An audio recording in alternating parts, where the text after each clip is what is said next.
जय हिंद। आप देख रहे हैं बाहु एक्सप्रेस और मैं हूं आपके साथ राजेंद्र राणा। एक दुखद समाचार है कि जिस प्रकार से 2 दिन पहले हमने एक अपडेट की थी कि भारतीय वायुसेना के सरफराज अहमद बट जो कि कश्मीर घाटी के रहने वाले थे और कश्मीर को जाते समय जम्मू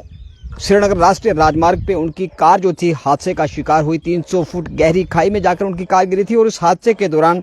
भारतीय वायुसेना के जवान की उस सड़क हादसे में दुखद मौत हो चुकी थी। उसी प्रकार का एक और दुखद समाचार इस समय आ रहा है कि एक आईटीबीपी के सहायक कमांडेंट यानी कि असिस्टेंट कमांडेंट जो थे,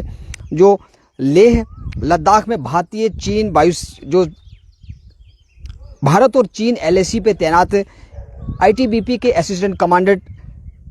की शहादत हो चुकी है और उस शहादत के बाद उनके पार्थिव शरीर को उत्तराखंड के उनके पैतृक गांव में लिया गया। उनका अंत्येष्टि जो थी वे कल हो चुकी है और दुखद समाचार है कि लद्दाख चीन जो सीमा है उस सीमा पर गश्त के दौरान असिस्टेंट कमांडेंट टीकम सिंह नेगी जो वास्तविक रेखा से सटे हुए लद्दाख क्षेत्र में पेट्रोलिंग के दौरान एक अपनी पेट्रोलिंग पार्टी की वहां पर नेतृत्व कर रहे थे और अति संवेदनशील उस क्षेत्र के अंदर जहां अक्सर चीन जो था भारतीय सीमा के अंदर प्रवेश करने के लिए भारतीय सीमा के उस एलओसी के उस पार एलएसी से सटे हुए भारतीय सीमा की जो चौकियां थी वहां पर कब्जा करने की जो साजिश लगातार चीन रचता रहता है, उसी चाइना को मात देने के लिए टीकम सिंह नेगी जो थे वे असिस्टेंट कमांडेंट थे और असिस्टेंट कमांडेंट के पद पर रहते हुए वे एक आईटीबीपी के जवानों की टुकड़ी को संवेदनशील क्षेत्र के अंदर लगातार वह गश्त कर रहे थे और किसी भी दुस्साहस का मुंह तोड़ जवाब देने के लिए वे अग्रिम चौकियों पे पहाड़ी क्षेत्र और दुर्गम क्षेत्र के अंदर वे लगातार डटे हुए थे। और टीकम सिंह नेगी जो थे वे एलओसी पर गश्त के दौरान एक गहरी खाई में जा गिरे और वे अपनी टीम का उस समय नेतृत्व कर रहे थे और शहादत के बाद आईटीबीपी के जवानों द्वारा असिस्टेंट कमांडेंट टीकम सिंह नेगी के शव को वहां से रेस्क्यू किया गया और रेस्क्यू करने के उपरांत उत्तराखंड के उनके पैतृक गांव में उनके शव को पहुंचाया गया। और कल शाम दुखद समाचार के बाद उनकी जो अंत्येष्टि थी, अंतिम रस्म जो थी, अंतिम प्रक्रिया थी, उनके परिजनों द्वारा निभाई गई। और इस हादसे के दौरान भारतीय सेना आईटीबीपी के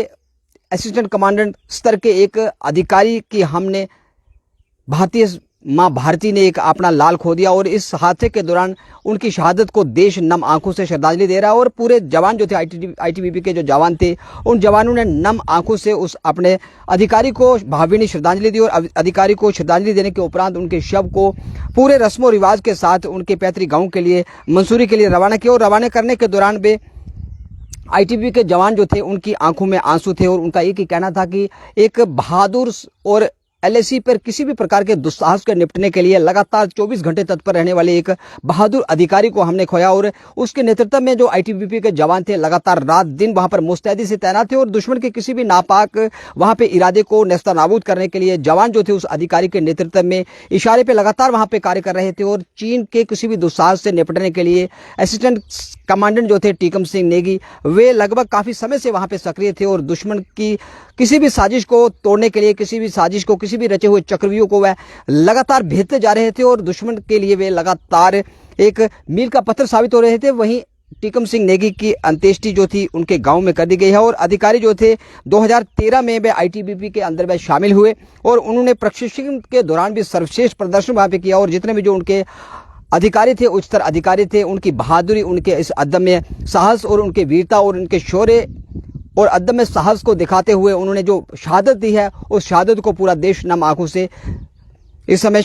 नम आंखों से उनको लगातार वो श्रद्धांजलि वो भेंट कर रहा है। वहीं जम्मू कश्मीर में 370 और 35A को तोड़े जाने के बाद जिस प्रकार से अलगाववाद और आतंकवाद का दहशत वह जनता के दिलों से निकलता हुआ नजर आ रहा है और जम्मू कश्मीर अब बदलता हुआ जम्मू कश्मीर दिखाई दे रहा है। जम्मू कश्मीर प्रधानमंत्री नरेंद्र मोदी के सपनों का जम्मू कश्मीर बनता हुआ दिखाई दे रहा है। और राज्यसभा के अंदर केंद्रीय गृह राज्य मंत्री नित्यानंद राय ने ये हाउस के दौरान एक पूछे गए सवाल में जवाब देते हुए कहा कि 2019 से लेकर 2023 के बीच में 185 आउटसाइडर जो थे जम्मू कश्मीर के बाहरी प्रदेशों के जो लोग थे उन्होंने जम्मू कश्मीर के अंदर अपनी भूमि वहां पे खरीदी है। वहां पर व्यवसाय खोलने के लिए लोग तैयार हैं। जिस प्रकार से कश्मीर घाटी के अंदर एक बड़े व्यवसायिक हब का वहां पे inauguration lieutenant governor Manoj Sinha साहब ने किया था, उसी प्रकार की जानकारी है कि 185 की संख्या में जो बाहरी प्रदेश के लोग थे उन्होंने जम्मू कश्मीर के अंदर भूमि जो खरीदी है और अपने नाम आके यहाँ पे व्यवसाय जो था शुरू करने का मन उन व्यवसायियों द्वारा बनाया गया है। और 2020 में एक व्यक्ति द्वारा जम्मू कश्मीर के अंदर जो जमीन खरीदी गई, 2021 में 57 व्यक्तियों द्वारा जहाँ पे जमीन खरीदी गई और 2023 में 127 व्यक्तियों ने जम्मू कश्मीर के अंदर आतंकवाद अलगाववाद के खौफ को मात देते हुए जहां पे जगह खरीदी है और 370 और 35A को तोड़े जाने के बाद जम्मू कश्मीर के अंदर अब व्यावसायिक हब खुलने जा रहे हैं। और जो लोग थे बाहरी व्यावसायिक, तो जो बड़े बड़े इंडस्ट्रिस्ट वे अब जम्मू कश्मीर के अंदर रुचि दिखा रहे हैं। और जम्मू कश्मीर आने वाले दिनों में भारत के प्रधानमंत्री नरेंद्र मोदी के सपनों का जम्मू कश्मीर बनने जा रहा है। और जम्मू कश्मीर जिसे धरती का स्वर्ग कहा जाता था, जन्नत का स्वर्ग कहा जाता था, वही पहचान अब जम्मू कश्मीर की पूर्ण विश्व पटल पर साबित होने जा रही है। तमाम अपडेट्स आप देख रहे हैं बाबू के साथ बाबू के लिए मैं राजेंद्र।